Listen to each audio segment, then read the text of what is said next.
Hello, my name is Ben King. I'm a solution engineer at Atlassian, and today I'm going to be talking about deploying to scale data center in AWS. To give a little bit of a better introduction of myself, I'm an enterprise solution engineer on our enterprise team here at Atlassian. I speak with Atlassian's largest customers about scaling and standardizing on the Atlassian stack. And a lot of times, these conversations revolve around deploying data center in the most efficient way possible. And a lot of times, those conversations move to AWS. So today specifically we'll be talking about using AWS and data center to give your organization a flexible, scalable, and resilient system. By the end of the presentation, you'll hear more about AWS in general. You'll learn more about the partnership between Atlassian and AWS. And you'll see a practical application of how to deploy data center in Amazon Web Services.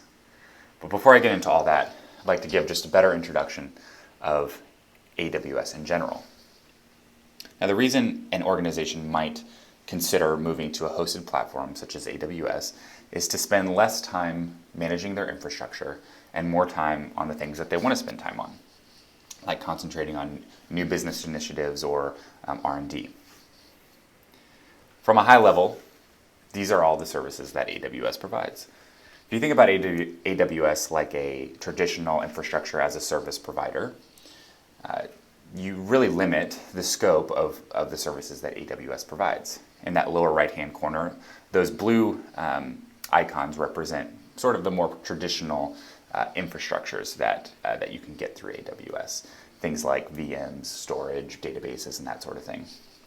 But you start to see that that's only a very small sliver of the total number of services that AWS provides. When you sort of expand your scope into all of these services, you start to realize that AWS provides services for all sorts of things. Things like DevOps, support, SDKs, all those sorts of things. From a geographic perspective, AWS has a global footprint. There are 13 regions around the world where AWS has what are called availability zones. Availability zones are actual buildings within a region that host services. You can see, for example, that in Northern Virginia, which is a region, there are 5 different availability zones or 5 different buildings within that region where you can host services on AWS. And lastly, to just sort of get a picture of the scope and goals of AWS, you can think about these 5 pillars. Predictable performance, reliability, cost control, security, and scalability are sort of the columns of services that AWS strives to provide to its customers. And it really has become an industry standard for deploying applications on infrastructure that you don't have to manage yourself behind your own firewall. And they've started to do it extremely well, and it's growing very rapidly, especially in the Atlassian customer base. Now that we've heard an introduction of AWS in general, I'm going to give an introduction to data center as a deployment option. Data center is Atlassian's enterprise-grade deployment option, specifically designed for customers who view their Atlassian application to be mission critical. If the Atlassian application went down, then that organization would not be able to produce work at all, or at least as well as they are normally able to. From a high level, data center provides high availability, such that if one node goes down, there are more to take its place, as the application is hosted on a cluster of machines instead of one single node. Gives performance at scale, so as your organization grows, the application can grow with you. Instant scalability, so that, let's just say, you experience an unusually high amount of traffic during a certain time, you can increase the capacity for concurrent usage instantly. And I'll get to more of how to do that later. And then disaster recovery. So if your whole system goes down, if your whole series of instances are all of a sudden go offline for whatever reason, you have a completely geographically separate disaster recovery site to continue your productivity. Data Center is available for these products: JIRA software, Bitbucket, Confluence, JIRA Service Desk, and HipChat as a beta was just announced at Summit. When I'm talking to enterprise customers, Data Center is a crucial piece of the puzzle for mission critical applications. It is the deployment option for customers who take their Atlassian applications seriously. And we really want to encourage people to take advantage of the Data Center offering, as it is the only way to get those benefits that I mentioned earlier. So when you start combining Data Center and the value that you get from Data Center with the value that you get from AWS, I really like to think about it in terms of flexibility. And that's the sort of the cornerstone of why you would want to combine these together. You get flexibility in a number of ways. You get flexibility in an administrative capacity, so that your infrastructure works for you rather than the other way around. Scale. Every organization in the world is constantly changing in terms of scale, growing in teams, or growing in just the use of the Atlassian application. The Data Center application can start small and grow, or accommodate your team as it changes size and nature continually. And then resiliency. Not only does the Data Center application provide high availability and disaster recovery, but the AWS stack of services provides an extremely resilient system that when you put the two together, you're talking about a system that is highly averse to downtime or any interruption to your service. And when you start to put it together, it kind of looks like this. You start to think about all the administrative tools at your disposal provided by Data Center and AWS, and all the things that you could possibly want to do from an administrative perspective. All those maybe people in your organization that dedicate a large portion of their day to administrating applications or Atlassian applications specifically. And you add on to that the resiliency that you want out of any enterprise grade application. Again, aversion to downtime, disaster recovery in the event of a system-wide outage. And scale, again, to meet your growing needs. Let's just say you have an unusually high day of usage. You want your application to be able to handle that just as well as it can handle a normal day of usage. And when all those come together is getting you that flexibility with Data Center and AWS. Next up, I'd like to just share some recent developments around Atlassian's partnership with AWS. We've come a long way, and we're really excited to announce a couple things. First of all, we are announcing that JIRA Software Data Center and Bitbucket Data Center will be fully supported on the AWS platform, so that if you decide to deploy your application on AWS, you will have the full support of Atlassian behind you. Confluence and JIRA Service Desk will be coming soon for support in AWS. As far as resources, we're coming out with several things that will make your lives easier if you choose to deploy Data Center in AWS. First of all, Amazon Quick Starts are powered by CloudFormation templates. They include a lot of resources and a lot of guides, documentations, things like that, to actually be able to deploy a whole Data Center deployment in a matter of minutes. And I'll get to more about Quick Starts later in the slides. CloudFormation templates, which I'll get to again later in the slides. And it's important to note that all of these resources were built by AWS solution architects. So these are actually things that were not only supported by AWS in its development, but they're actually built by AWS. So the people who know the architecture and the services the best are the people that are making these resources that you are now able to use.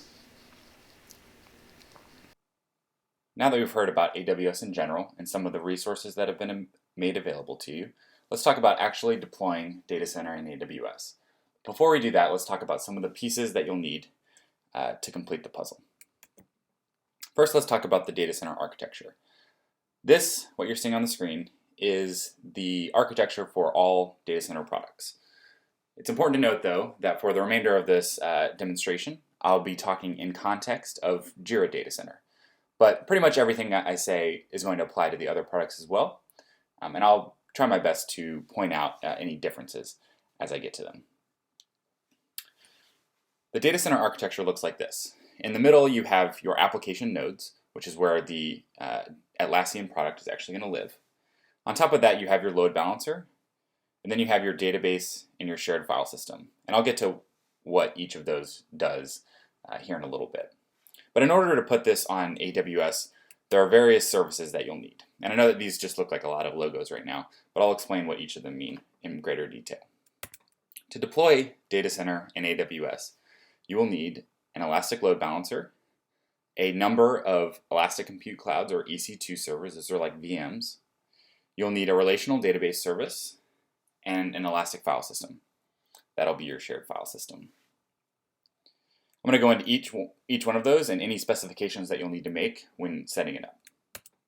Starting with the elastic load balancer. So as we all probably know, or at least someone in your organization probably has worked with the load balancer before, the load balancer is actually the first thing that is hit when your users try to use your application. So all the requests come into the load balancer. The load balancer then distributes the request to all of the application nodes, keeping the total load that your application is receiving balanced among multiple nodes in what we call the cluster. You can set up your load balancer in a number of ways. You could set it up such that certain types of traffic are sent to certain nodes. So for example, API traffic would be sent to one node while all of the other user requests are sent to another node. This could be really valuable if you have a lot of API calls running, like on an automated basis, for example. And those API calls could take up a good amount of CPU. And you don't want all of those processes to take away from your user's ability to use the application. Really, you can set it up however you want, but the only thing that we require is that sticky sessions be enabled. That means that when a user comes into the system, they remain on a particular node for the entirety of their session with your system. Next up are the EC2 servers. So this is again where the JIRA application actually would live. We get asked the question a lot of how many EC2s or how many VMs you would need to run in your data center production cluster. Typically, we find that between 2 and 4 nodes is sufficient for the majority of customers, but you are not charged based on the number of nodes that you have. So you could have as many nodes as you want. In Amazon, these nodes again are EC2 instances. They function very similar to how VMs would function, or even how bare metal servers would function in your organization. And when you're setting them up, it's important to note that you can specify whether you want Linux or Windows Server EC2 instances in AWS. And when you're thinking about putting all of those EC2s together in a cluster, there's a couple of different ways to think about scaling. So the first would be like a horizontal scaling pattern, where you add nodes as your system starts to experience more traffic. Now in AWS, this is really easy because you can actually configure an auto scaling service so that if your system starts to experience a certain amount of load, it will auto scale, it will add new instances to the cluster automatically without you actually having to do anything. Another way to do it would be to actually make your instances themselves, your VMs, your EC2s, bigger. So we recommend starting no smaller than an M4 large configuration on EC2. To put this into perspective, there are a ton of different like pre-configured sizes that EC2s come in. And there's some really small ones, but we recommend going no smaller than an M4 large. That's kind of like a medium grade EC2. And then that can scale all the way up to bigger and bigger and bigger EC2 instances. That's going to change the size of the amount of RAM and the CPU and various other configurations, if you think about it like a VM. So this would be more like a vertical scaling. So instead of adding more nodes to your cluster, you can simply make the existing nodes bigger. or replace smaller nodes with bigger nodes. Next up is the database section of our architecture. Amazon's pre-baked database service is called RDS. And basically all that is consuming a database as a service rather than having to install your own database on a VM. Now you could take the approach of getting an EC2 and putting whatever database you wanted on it. And that's perfectly fine. There's really nothing wrong with that as long as you use a supported database platform, which are the database platforms seen on your screen. But if you want to save yourself some time and effort, you can use RDS. But again, if that doesn't work for you for whatever reason, then that's fine. Use any number of other database methods that you may be more comfortable with. So to reiterate, when you make an RDS, you will be able to choose between various database platforms. The supported platforms that RDS provides, and by that I mean the supported platforms for the data center application, are on your screen. Postgres, MySQL, Oracle, and SQL Server are all supported with their various versions underneath. It's only important to note that MySQL is not supported for Bitbucket Data Center. And lastly is the file system. So again, to sort of reiterate the point I made earlier about RDS, in my example, I'm going to use Amazon's pre-baked file share service, which is called the Elastic File System, or EFS. This is basically a pre-made NFS server. So instead of having to create a VM and put a file sharing protocol like NFS or NAS onto it, I can just use the existing service that AWS already provides. Now, this file share is going to host various things for your application. It's going to host things like attachments, icons, all of your user profile information, plugins, and also in the case of Bitbucket, this is where your source code would actually live. But like I said, this is only one option of ways to do it. There are various other options. You could, for example, like I mentioned earlier, create an EC2 and put whatever file sharing protocol you wanted onto it. It's important to note that the supported file sharing protocols for data center are NFS, NAS, and SAN. In addition to that, there are various other solutions that are available on the AWS marketplace. So if, really take a flexible approach to this. Both Atlassian and AWS are on the same page when we tell our customers that, we want your configuration to be flexible. Whatever you feel most comfortable with moving forward is the way that you should go. So next up, I would like to think about this kind of like I think about my normal Amazon shopping carts. These are the various things that I'm going to need to have to be able to deploy data center in AWS. I'm going to need an elastic load balancer or some sort of load balancer. All that is required there is that sticky sessions be enabled. I'm going to need a number of EC2 instances, probably between 2 and 4, and I'm going to start at that M4 large setup. I'm going to need an RDS. I chose the minimum requirement of 100 gigabytes, and I chose Postgres because that's the database that I'm most comfortable with. And some sort of file share. Again, I chose EFS, which comes out of the box multi-AZ, going back to that Amazon architecture that I showed you earlier, where one mount point is installed in each AZ of the region, and I'll get to all the details of that later. Again, these are all those pieces of the puzzle that you'll need to get going. So now we have everything together. Let's actually go ahead and deploy data center. To deploy data center, the general installation path is going to look something like this. You'll start with what's essentially a single server deployment. So one VM and one database. So in the case of Amazon, this would be an EC2 and your RDS. Once you have those together, you'll add on top of it your load balancer. This kind of makes sure that load is coming in and going to your first application node. Next up, we'll add your shared file system. At this point, you'll have a single node data center.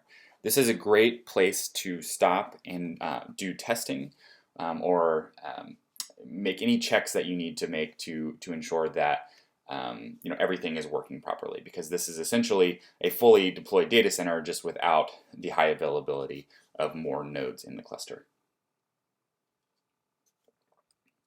Next, you'll be adding more nodes, up to however many you want.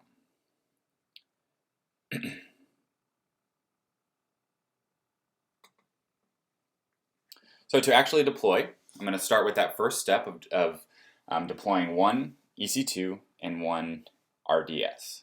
So to start with my EC2, I simply go into the Amazon Management Console and create an EC2 instance. Once I launch that instance, I'm going to be able to specify the size of the instance. Again, I'm going to choose the M4 large configuration, but you could choose whatever configuration you wanted, as long as it's not too small, because that's going to come back to bite you if you do that. And you'll also be able to specify what type of server, whether it's a Linux server or Windows.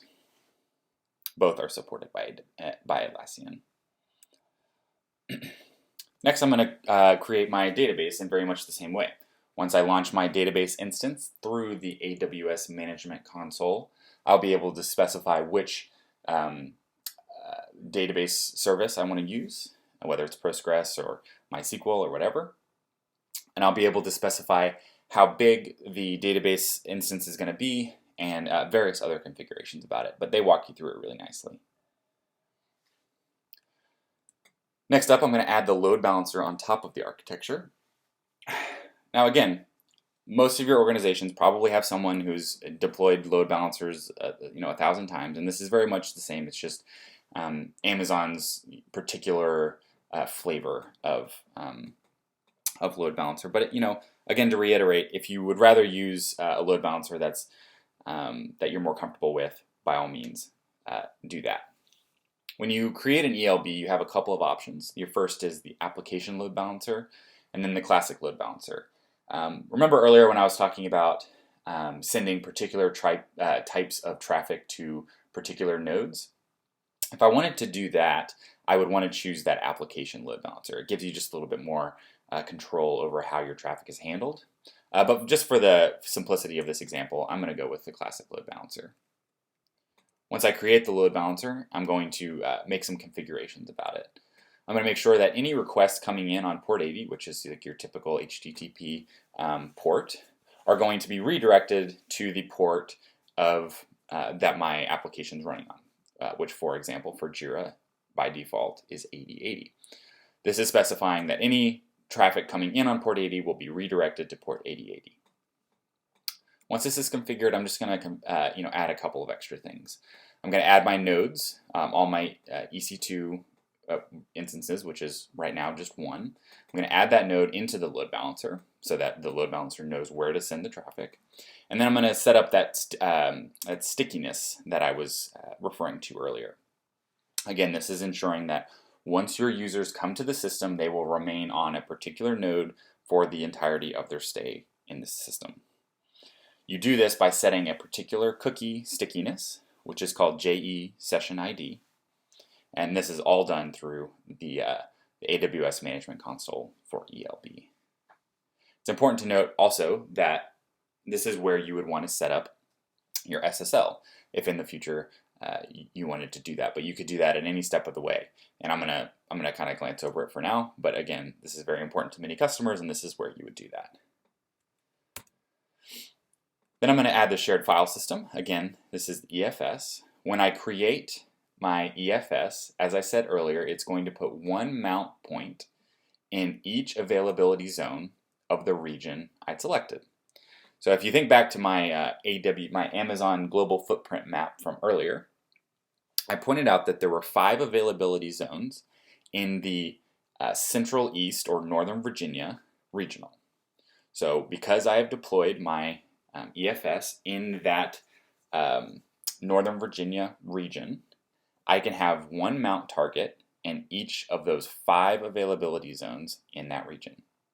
And that simply gives me, a sense of high availability just in my shared file system. So that's really great if Amazon were to, God forbid, have a building outage where one of their availability zones were to go down, then there would be more to take its place and my system would continue running.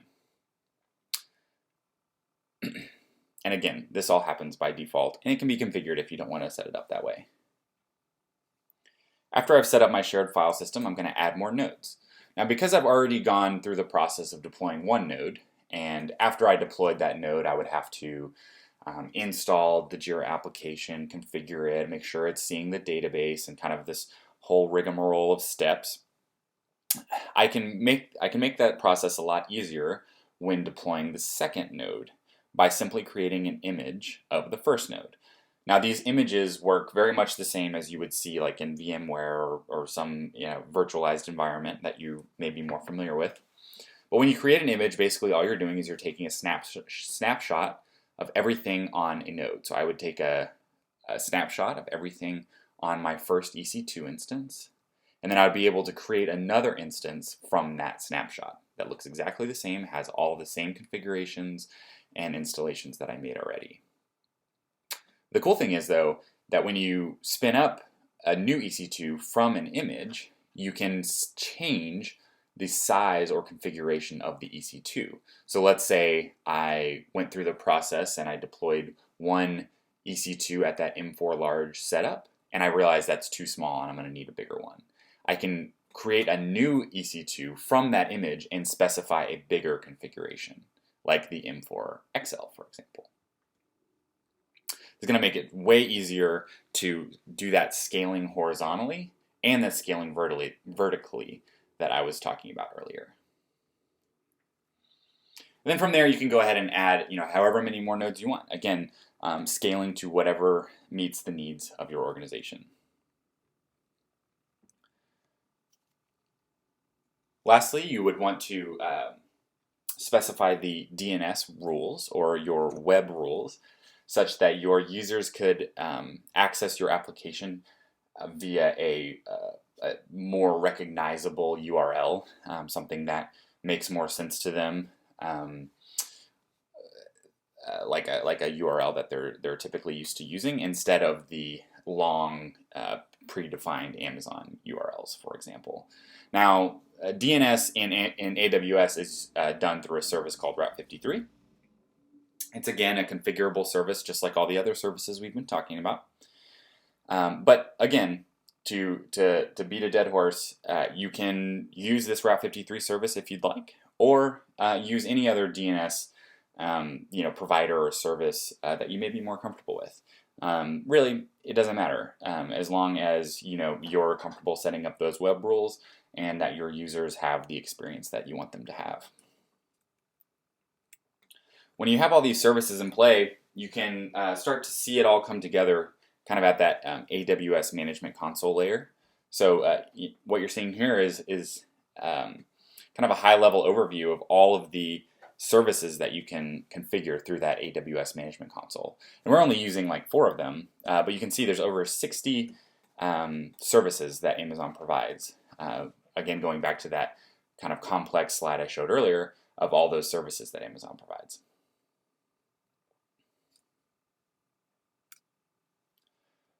Lastly, once we have our data center all deployed in AWS, we want to have some semblance of a disaster recovery strategy. So one of the benefits, as I mentioned earlier, of data center is that it provides your organization with disaster recovery. This can obviously be done in Amazon, just like as it could be done on any hosting platform.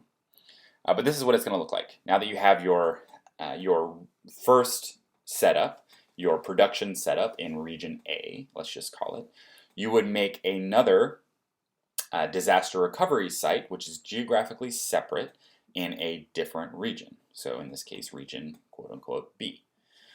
Now, between these two setups, you will have database backups and shared file system backups that you configure. Basically, all this is going to do is copy the information from the database in production to the database in DR. That way, if you ever have a complete system-wide outage, you can fail over to your DR site and all of your data will already be there. Same thing for the shared file system. The shared file system is going to be backed up from production to DR. And that includes a application index. This means that if you were to fail over from production to DR, your indexes are already in DR. When you start up any Atlassian application, the first thing the application has to do is index itself. Now, if you're using a really big, if you have a lot of data, if you have over 1 million issues or 500,000 issues in JIRA or tons of spaces in Confluence, simply starting up an instance and having it reindex itself could take a number of hours, over 8 to 10 hours, for example. In the case of disaster recovery, if your whole system went down and you had to reindex a backup DR site, that would all be downtime that you couldn't avoid. That would be basically what you could do with a single server deployment. So with Data Center, what you're able to do is start up your backup server, your backup DR site, much, much quicker, which gives your organization a much better business continuity, even in the event of a system-wide outage like a disaster. Now, we've kind of talked about the long and complex way of deploying this, but I've got good news for you. There is a much easier way to deploy Data Center in AWS.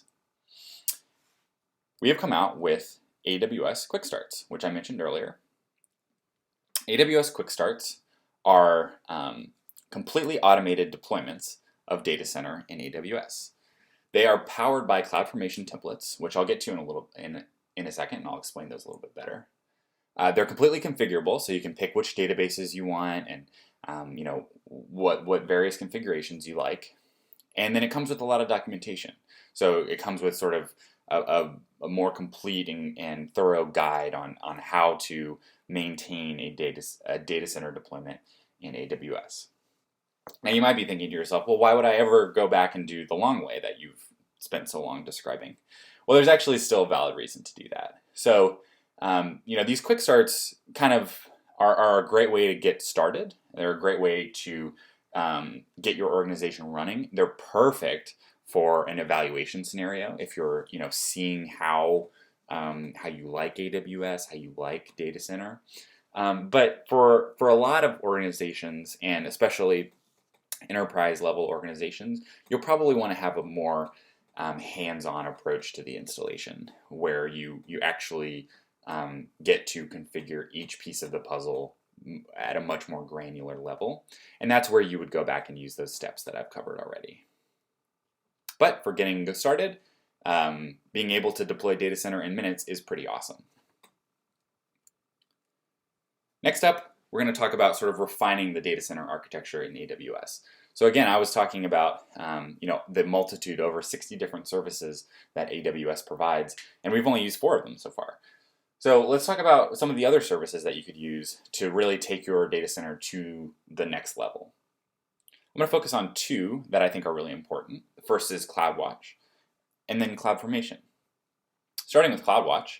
CloudWatch is Amazon's monitoring service. So we've talked about all these different pieces of the puzzle that you'll need to be juggling in the data center architecture, and that can get kind of cumbersome when you start to think about having to monitor each one of those instances.